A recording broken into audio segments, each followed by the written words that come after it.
Forza Motorsport's always been a series about innovation. We always want to push the racing genre, so we've made huge improvements because we want to get people excited about cars in general.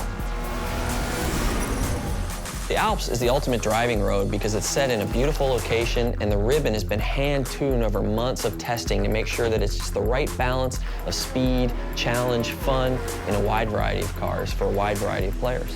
Because we're a virtual game, nobody's gonna get hurt. Since we're not concerned about driver safety, we can go to these epic places like the Bernese Alps and build basically the world's best driving roads, and we have total creative freedom. We actually looked at 15, 30 different locales, and the Alps is just the most epic. The landscape is so surreal, it's crazy. I mean, these mountains are very different from any mountains you see anywhere else. I mean, it's just with all the jagged peaks.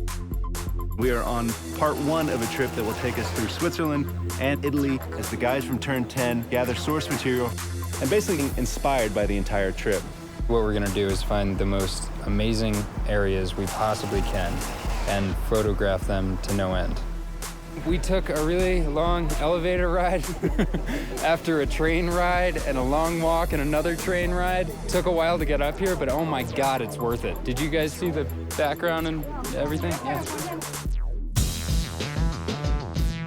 So right now we're at the Grindelwald region of Switzerland, and we're taking reference photos. We mount a camera to a tripod on a panorama head. The panorama head enables us to take pictures in different increments and multiple exposures.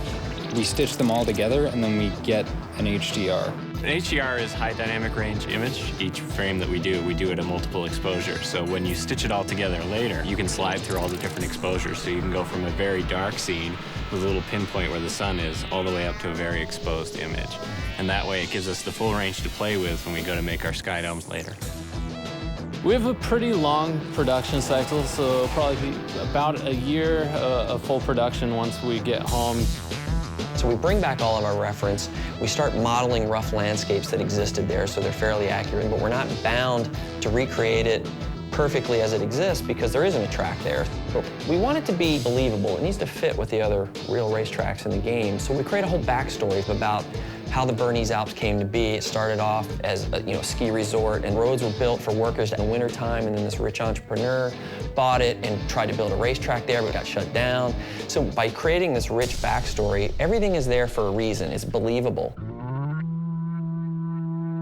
Fictional tracks are a chance for us to really showcase some of the graphical tech that we have in our game. We've redone our lighting engine, and this track in particular, with its very bright snow and blooming, really shows off what our graphics engine can do. The television can only represent basically one order of magnitude of brightness, from 0 to 255, black to white, whereas the human eye in the real world can see, I think, 7 orders of magnitude of brightness, and in the real world there exists far beyond that. The sun is infinitely brighter than a white piece of paper, but on a television screen they look the same. Well, we found a way to basically reverse engineer that at full HD resolution on the Xbox 360. So what we do is we captured high dynamic range images of the world, and that gets baked back into the lighting and the reflections on the car, which means the sun is order of magnitudes brighter than a white piece of paper and is brighter than gray asphalt, which basically makes the cars look really grounded in the environment. We've traveled thousands of miles, we worked thousands of hours, and here it is, the Bernese Alps track in Forza 4.